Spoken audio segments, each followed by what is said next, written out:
제목 한번 따라 하실까요? 율법은 나쁜 것인가? 이런 제목 가지고서요 말씀 한번 나눠보도록 하겠습니다. 저는요 학창 시절에 좀 그래도 국어 언어 영역에는 조금 그래도 자신이 있었습니다. 공부를 뭐 고등학교 올라가면서 거의 내팽개쳤음에도 불구하고 그쪽은 관심도 있고 재미도 있고 좀 나름 자신도 있어서 열심히 공부를 했는데 하루는 저의 자신감을 무너뜨리는 그런 문제를 만난 거죠. 알고 있다고 생각했는데 풀었는데 보기 좋게 틀리는 문제를 만난 겁니다. 그래가지고 교과 담당이자 담임이셨던 선생님 찾아가가지고 선생님 이 문제가 뭐 어떤 건가요? 라고 이렇게 물어봤더니 선생님이 그 자리에서 이렇게 딱 설명을 해주셨던 그게 되게 기억에 남습니다. 어떤 것이었냐면요, 여러분 내로라 하는 표현 아시죠? 이 마을에서 힘 좀 쓰기로는 내로라 하는 사람들이 모였다, 뭐 이런 문장일 때 내로라 하는 표현. 저는 그때 당시에 이 어떤 스스로의 자존심에 못 미치는 실력이었어서 이 내로라는 표현을 내놓으라, 내놓아라라고 알고 있었어요. 그래가지고 그렇게 문제를 풀었는데 보기 좋게 틀린 거죠. 이거 왜 틀렸습니까? 라고 가져갔더니 선생님이 설명해 주시기를 내로라, 나로다, 힘 좀 쓰기로는 내가 1등이다, 나다 라고 하는 사람들이 모여서 내로라 라는 뜻이다라고 설명을 해주셨던 게 저한테 무척 충격이었어요. 자존심은 좀 이렇게 상하기도 하고 내가 잘못 알았구나 하는 창피함도 좀 묻어있고. 그런데 그런 식으로 생각을 해보니까 우리가 뜻을 정확히 알지 못하고 맞춤법을 정확히 알지 못하고 쓰는 단어가 생각보다 많습니다. 그죠? 게다가 우리나라 맞춤법이 좀 까다롭습니까? 쓰다 보면은 틀리는 단어 이런 것들이 한두 개가 아니란 말이죠. 그런 측면에서 우리의 신앙 용어들을 생각해 보았을 때 여러분 율법이라고 하는 단어 정확히 어떤 뜻인지 아시나요? 율법. 저는 사실 신앙생활을 시작한 지 오래도록 율법이라는 단어를 알았는데 무슨 뜻인지는 사실 무슨 뜻이야? 설명해봐. 그럼 설명을 못했습니다. 그럼 지금도 아마 이 자리에 그러고 보니 나 율법이라는 단어 뭔지 잘 모르겠는데? 라고 하시는 분들 더러 계시리라고 짐작합니다. 그래서 우리 오늘 율법을 다루는 그런 본문을 만나면서 한번 이 율법이라는 뜻에 대해서 생각해 보시죠. 먼저 제가 표준국어대사전을 한번 찾아봤습니다. 이렇게 화면에 율법 뜻 찾아보니까 길게 나오는데 글씨가 좀 작죠. 제가 명사로서의 첫 번째 뜻에만 하이라이트를 해놨는데요. 법률, 국회의 의결을 거쳐 대통령이 서명하고 공포함으로써 성립하는 국법, 이렇게 되어 있어요. 이게 율법이랍니다. 율법. 이상하다. 우리가 상식적으로 일반적으로 알고 있는 법률과 뜻이 똑같습니다. 그래서 실제로 표준국어대사전에 법률이라고 쳐보면 저 명사의 정의가 그대로 똑같이 나옵니다. 그리고 한자도 율법, 법률 똑같습니다. 법률이라는 단어를 뒤집어 놓은 거구나, 굉장히 일상적인 단어였었구나 라는 것을 우리가 알게 되는 거죠. 첫 번째 의미에 주목하고 계시나요? 우리는 종교용어로서만 생각하고 있지만 사실 법률과 같은 생활용어였다. 즉 우리가 지키고 성숙한 시민이라면, 이 사회에 속한 정식 구성원이라면 누구나 지켜야 하는 생활규범으로서의, 규칙으로서의 율법, 법률, 우리가 이미 잘 알고 있었던 거라 이 말입니다. 그게 당시 유대인들에게는 아주 오래전부터 전해 내려오던 모세오경, 토라에서 비롯된 모세율법, 유대인들의 생활 방식, 생활 율법, 생활 관습, 규범이었다 이 말입니다. 그게 우리 기독교에서 사용하는 율법이라는 단어의 의미인 거죠. 그런데 한번 생각해 보시죠. 우리 기독교인들에게 율법이라는 단어는 다소간 부정적인 의미로 인식되어 있습니다. 그렇지 않습니까? 왜 그런지 그 이유를 생각을 해보니까 우리가 종교개혁의 후손으로서, 개신교인으로서 특별히 율법이라고 하면 은혜에 반대되는 단어로 생각하는 거죠. 그래서 이런 문장 흔히 들으시잖아요. 율법이 아닌 은혜. 그죠? 율법으로 구원받는 게 아니다, 은혜로, 믿음으로 구원받는 거다, 이런 표현들 많이 들어보시잖아요. 게다가 심지어 예수님이 대립각을 세웠던 것도 율법학자들이었단 말입니다. 그러니까 우리들은 율법이라는 단어를 부정적으로 생각하는 게 어쩌면 당연한지도 모르겠다라고 하는 생각이 드는데요. 그런데 율법, 과연 정말로 나쁜 것일까? 그런 의구심 때문에 오늘 이런 제목, 이런 주제로 설교를 꾸며보았습니다. 로마교회 성도들에게 그리고 유대 그리스도인들에게 율법은 무척 중요한 관심사였었습니다. 로마교회를 비롯한 초대교회는요, 이방인도 구원받을 수 있는가? 그렇다면 그들에게도 율법을 적용해야 되는가? 준수하도록 해야 하는가? 이게 생각보다 큰 문제였었거든요. 우리는 시대를 달리해서 살아가기 때문에 그게 우리에게 그다지 걸리는 문제, 어려운 문제가 아니지만 이들에겐 이게 무척 중요하고 진지한 문제였었습니다. 자칫하면 유대인들의 이 민족사 전체를 부정하는 결과를 가지고 오니까요. 게다가 바울이 우리가 지난주까지 나눴던 6장 말씀에서 율법 아래에 있지 않고 은혜 아래에 있다라거나 5장에 율법이 들어온 것은 범죄를 더하게 하려 함이라, 이런 종류의 표현들도 나오니까 바울은 율법을 반대하는구나, 율법이 죄였구만, 율법이 잘못된 거였구만, 이렇게 말할 수 있는 여지가 생겨버린 거죠. 그래서 우리가 정말 율법이 나쁜 것인가, 이런 의구심을 가지고서, 이러한 배경을 가지고서 7절, 오늘 본문의 첫 절인 7절을 한번 한 목소리로 읽어보겠습니다. 시작. 그러면 우리가 무엇이라고 말을 하겠습니까? 율법이 죄입니까? 그럴 수 없습니다. 그러나 율법에 비추어 보지 않았다면 나는 죄가 무엇인지 알지 못하였을 것입니다.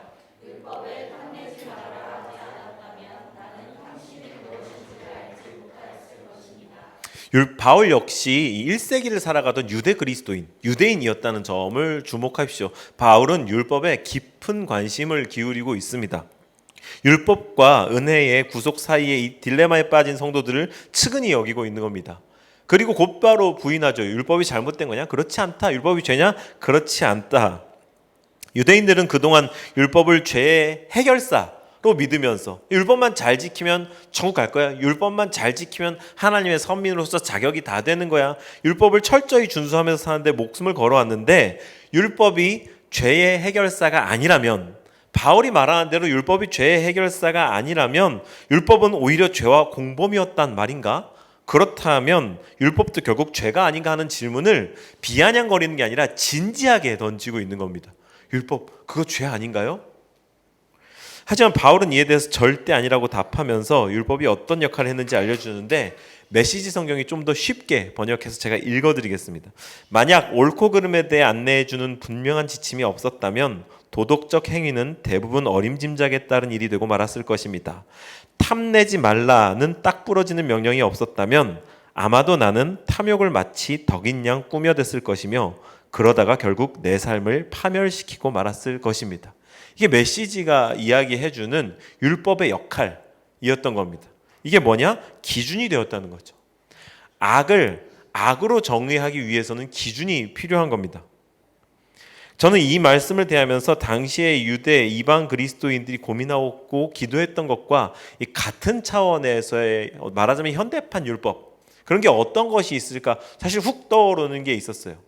우리가 기독교인으로서, 개신교인으로서 종교생활, 신앙생활, 교회생활을 해나가면서 분명히 성경에 나와 있지 않은 건데 그냥 교회의 규범처럼 지켜지고 있는 여러 가지 문화적인 장치들 내지는 우리의 신앙 관습들 있지 않습니까? 아주 대표적인 것으로 음주, 흡연 이런 거 있겠습니다. 우리는 금주와 금연을 그리스도인의 가치로 표방하고 있고 그것을 따라가고 있죠. 해묵은 주제죠. 아직도 이 문제를 두고서 교회는 안팎으로 그리고 세대와 세대 간의 갈등을 일으키고 있습니다.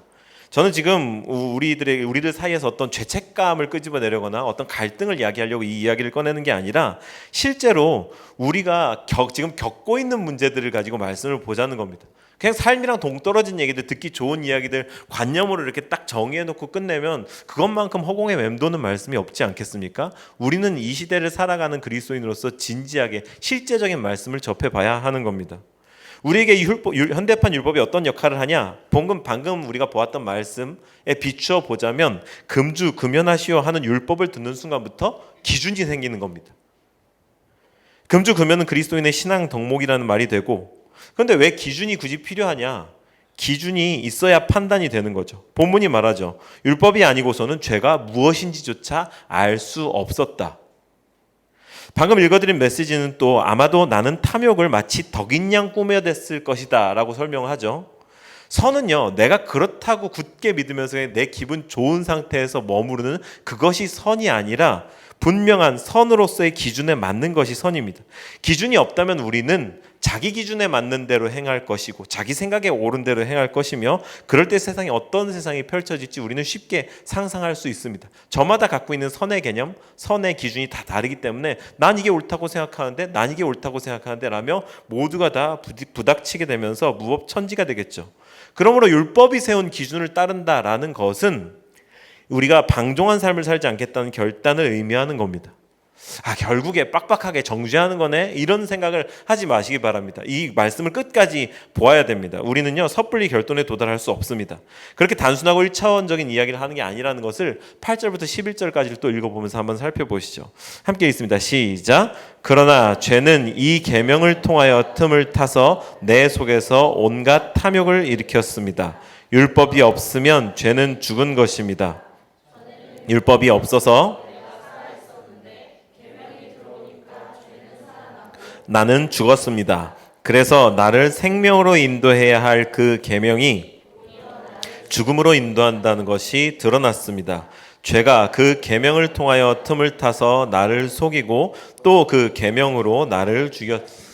분위기가 좀 사뭇 진지해지고 무거워지니까 여러분 한번 제가 한 가지 여러분이 몰랐던 사실 하나 알려드리면서 분위기 좀 풀고 싶은데요. 여러분 그거 아세요? 사람은요 혀를 입안에서 둥글게 말지 못합니다.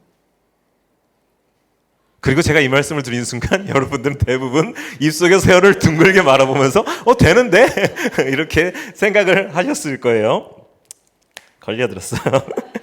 제가 언급한 순간부터 그것에 휘말리게 되는 거죠. 이것을 가지고서 여러분 실험한 유명한 심리학 실험이 있는데요. 배꼽 효과라고도 부르는 이 사고 억제의 역설 효과라고 이름 붙여진 실험인데요. 1987년에 하버드 교수였던 다니엘 웨그너라는 사람이 이런 실험을 했었습니다. 이 사람이 실험 대상자하고, 이 사람이 다니엘 웨그너 박사인 것 같아요. 화면에 흰곰 띄워놓았죠. 백곰 효과라고 하는 것을 정의한 사람인데, 실험 대상자하고 앉아서 딱 이제 실험을 시작하는 겁니다. 자, 이제 제가 당신과 5분 동안 대화를 나눌 텐데 5분 동안 백곰은 생각하지 마십시오. 이러고서 대화를 시작을 하는 겁니다. 그리고 백곰이 생각나는, 혹시 당신이 안 그럴 거라고 믿지만 혹시라도 백곰이 생각나면 옆에 있는 종을 누르세요. 그게 몇 번인지 한번 좀 세어보는 실험입니다. 자, 대화하시죠. 이러고서 5분 동안 대화를 하는데 이 앞에 마주 앉아서 대화에 응하는 피실험자가 저는 어젯밤에 캠핑을 갔다 왔는 땡 이러면서 이러기 시작해서 5분 동안 15번이나 종을 눌렀어요. 여러분 우리가 일상적인 대화를 하면서 백곰이 생각날 확률이 얼마나 될까요? 그런데 우습죠? 백곰을 생각하지 마세요라는 언급을 하는 순간부터 우리의 사고가 백곰을 향해서 가기 시작하면서 머릿속에 남극의 북극인가요? 어쨌든 곰이 확 뛰어노는 그런 종류의 우리의 의식의 흐름을 억제할 수 없다. 사고를 억제하려고 하면 할수록 더 그쪽으로 흐르게 되더라라고 하는 유명한 실험인 거거든요. 특별히 죄에 대해서 우리가 이 일화를 통해서 얻을 힌트, 교훈이 있습니다. 우리는 하지 말라고 하면 더 하고 싶은 욕구를 가지고 있는 그런 인간이죠. 본문이 그걸 말하고 있는데요. 죄에 대해서 본능이 이런 우리의 그 본능에 대해 탄식하고 있습니다. 탐내지 말라 하고 율법으로 정했더니 오히려 내가 탐욕이 일어났다. 온갖 탐욕을 일으켰다라고 말하고 있지 않습니까?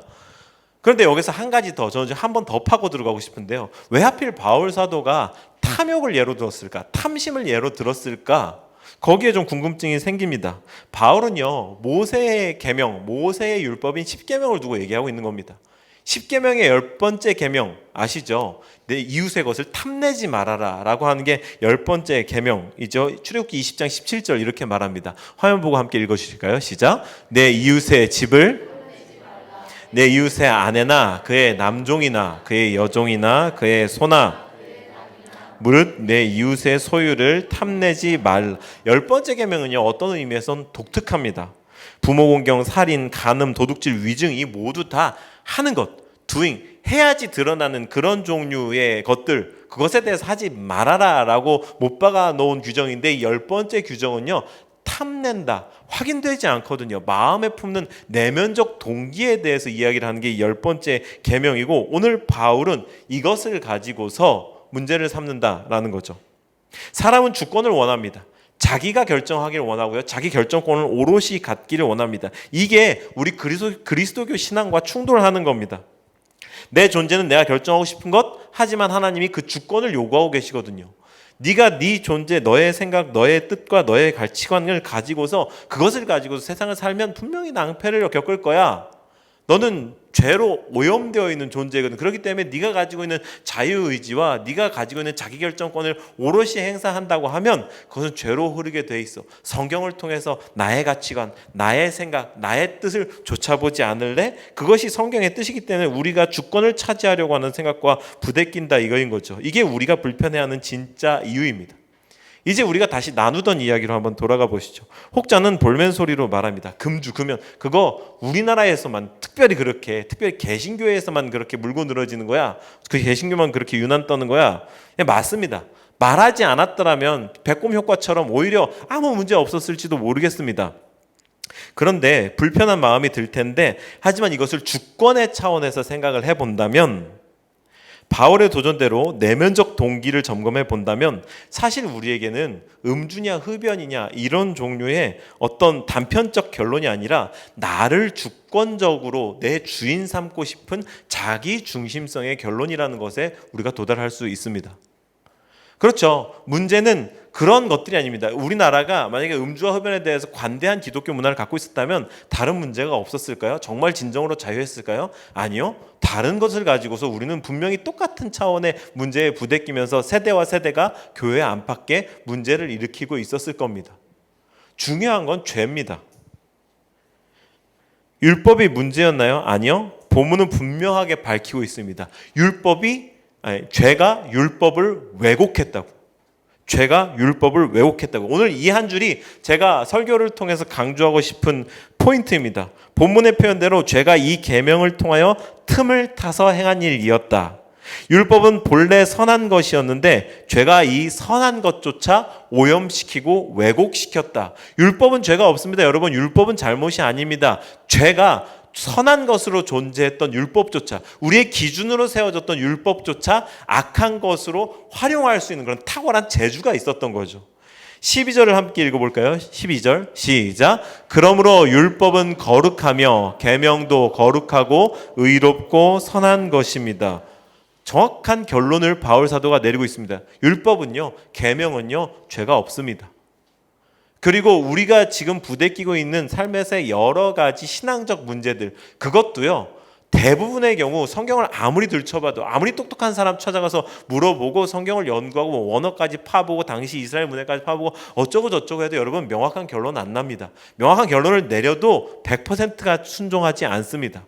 결국 우리가 싸워야 할 것은 그러냐 마냐 두와 두낫의 문제가 아니라 우리가 성경의 정신, 하나님의 마음인 자기 중심성과 싸울 거냐 안 싸울 거냐, 주권을 하나님께 드릴 거냐 말 거냐의 싸움, 결국 죄와의 싸움인 거거든요.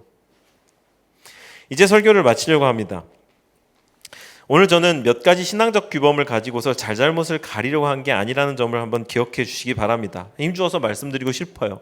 율법이라고 하는 주제를 다루면서 오늘날 우리가 그리스도인으로 살아가면서 현대판 율법, 우리가 여기고 있는 것들 중에 가장 그나마 우리에게 가까이 있고 모두가 다 쉽게 접하고 있는 그런 문제를 다루었다는 그런 정도로만 이해해 주시면 좋겠습니다.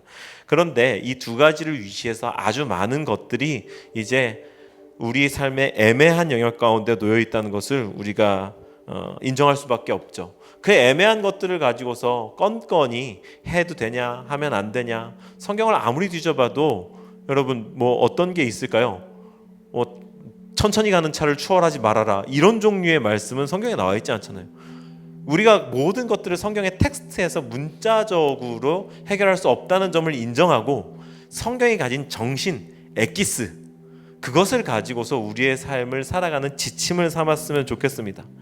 이제 다음 주에 로마서 7장의 나머지 부분도 마저 다루고 싶은데요, 저는 이 주일 예배 시간의 제한에 따라서 율법은 본래 선한 것이다 라고 하는 이 변호에 오늘 치중하느라 저에게 주어진 시간을 다 썼죠.